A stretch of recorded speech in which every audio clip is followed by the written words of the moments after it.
วัดวรกิจโจผู้อำนวยการสถานีวิทยุคลื่นพระพุทธศาสนาการศึกษาและวัฒนธรรม 104.50 เมกะเฮิรตซ์ท่านเจ้าวาดวัดฝ่ายหิน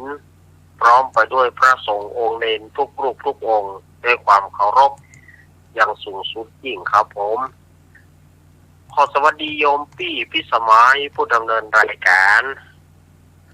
จากนมัสการเจ้าลุงหนุ่ยเดนเนอร์ครับผมอาจารย์ครับอาจารย์ครับแล้วก็ขอเจริญพรคณะสัตยาญาติโยมสัทธาสาธุชนคนดีเฮาทุกท่านมาแล้วเนอะรายการธรรมะคลายเครียดวันนี้ประจำวันเสาร์วันนี้เนาะก็ผ่านพิธีการคนเขาว่าจะรดพระนางคันแรกนาขวัญก็เป็นการแหกนาแต่ว่าแหกถอยแหกวานเป็นฤดูกาลเข้ามาแล้วแต่ว่าก็ได้พระโคกินยัง พระโคกินน้ำกินหญ้ากินเหล้าดุระวังเมาเนอะ ระวังเมาเนอะกินแก่ล่ำได้นะเอาละวันนี้ก็เราบอกว่าเกิดการฟังก่อนนอครับผมขอบคุณครับขอกราบนอบน้อมพระเดชานุเถระทุกลูกทุกตนทุกองค์ครับผมมีสามเณรน้อยครับขอกราบอาจารย์พ่อครูสมุทรวันนะครับเมตตาเวลาธรรมะขายเกียรติครับผมขอกราบอาจารย์เขารักครับผมสวัสดีหนุ่ยสวัสดีพี่พิสมัยสุริยดอนครับผมครับสวัสดีเจ้าครับธรรมะขายเกียรติทุกท่านทุกคนนะครับผมนี่มาปะเงินเนอร์ครับกันพุทธภาเนาะมาวุยนะครับกลางเรียนนะเข้ามาวุยนะครับครับผมนี่มีเพลงอย่างพวกครับวันนี้มีเพลงถ้ากันมาได้ดอกเนอะของชาติเทียนทองครับพระคุณคนเดียวสองเพลงเนาะงานต่อระเบียบเนาะไม่อย่างฮักกันไม่ได้เป็นได้พ่อคุณคนเดียวนี่ต้นฉบับก็คือของสุชาตินั่นนะแต่ว่าเราจะเอาของฝ่ายดีนอกพ่อคุณคนเดียวนี่แหละน่าจะเป็นเพราะว่าทำนองมันนี่ไม่เหมือนกันนะแล้วแต่อาจารย์ก็แล้วกันมันมี2เพลงเนอะฮักกันบ่ได้ดอกแล้วก็เพราะคุณคนเดียวใส่ฮะใส่ไหนมาก่อนเลือกว้าว023260589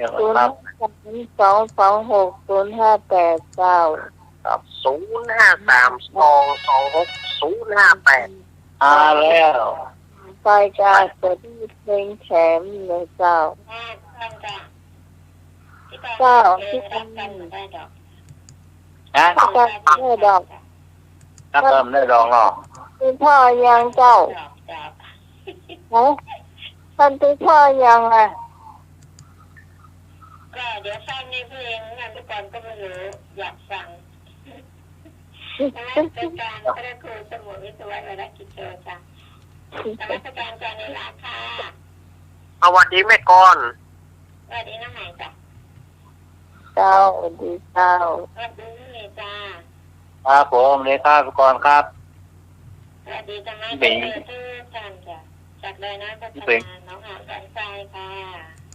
ครับขอบคุณครับผมที่เอิญมาก่อนเปิดขอบคุณที่เอิญมาก่อนเนี่ยครับฮักกันบ่ได้ดอกมาละหนึ่งใส่แรกแรกให้ต่อไปหวังว่าสมนึกคงแบบไปเยี่ยมแม่จ้ะนะผมท้องได้ฟ้าห้องฟ้าคางอยู่บ้านฮะเขาไม่จะข้างจ้ะ สมนึกแม่เอาเพลงอย่างสมนึก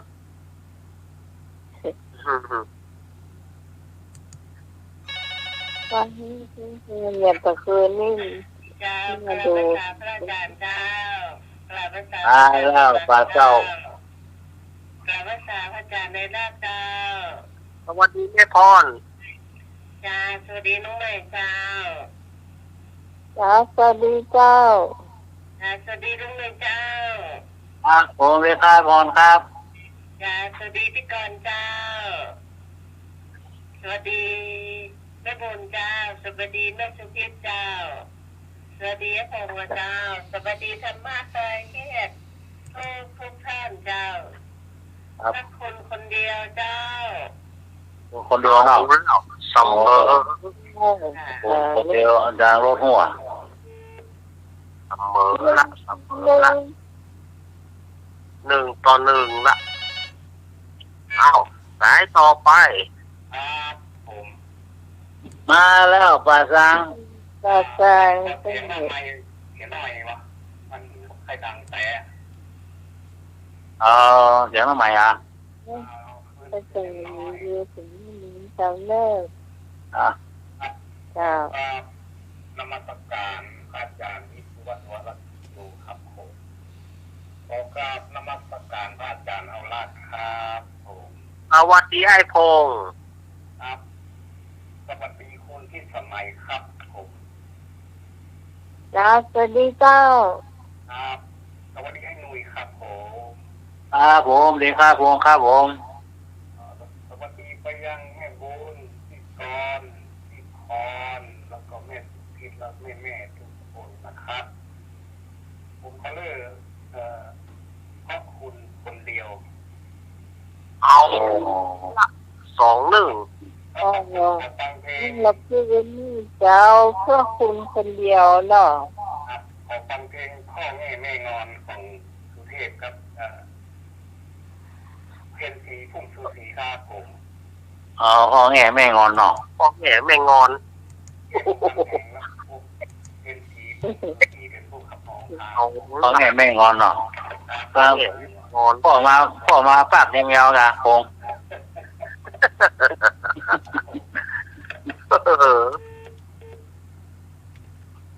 แล้วโคงจ้างว่านี่ก็เมียปากห้องปากเดียวแมว สายต่อไป สวัสดีเจ้า ครับผม นมัสการครับผมแกน มาแล้วแน่แจ้แค่ เอาได้ มาเอาอย่าง ที่จะเตียวขึ้นดอยแล้วครับน้า โอ้ครับ จะเตียวขึ้นดอยแล้วครับพร้อมแล้ว ครับ ครับเพลงที่ แฟนมันธุ์แท้จะเอาเพลงอย่าง เพลงที่เพราะที่สุดคือรักน้องคนเดียวครับ แล้วน้องคนเดียวเนาะ การครับ ไม่ได้ถามรักน้องคนเดียวว่าไปเรื่อยนะว่านะ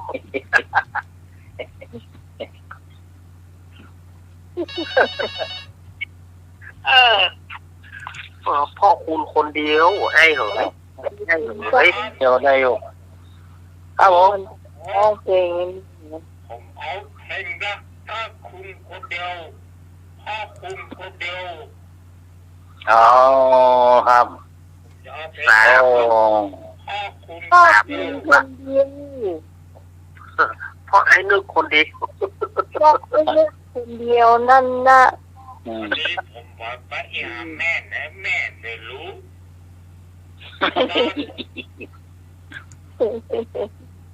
ว่าเตียวหาแม่นะ เดี๋ยวผมยังตกอยู่นะ แต่ก็เดียวนั้น นะ ผมไม่อยากเอาลูกผู้ชายอก3 ศอกกว่าโฟนมาโอ้ มันจะไปเก็บเบอร์ มัน มันหลง มันไปแง่ มีที่เปิดก็มันมีที่เปิดก็ลงก็โอ้ย เลยอยู่บ้านมีกันนะครับ ครับผมขอบคุณครับ ค ขอบคุณไอ้เนื้อขอบคุณเนิ่นๆครับเรื่องเดียวละคุณคนเดียว เพราะคุณคนเดียว พ่อคุณคนเดียว 3-1แล้วนะนี่ ครับ เจ้า มา แม่ แล้วครับผม เจ้า ครับ เอาเพลงยัง โอเคงั้นน่ะยังก็เพราะคุณคนเดี ยั ยว งเหรอนักร้องคนเดียวอะ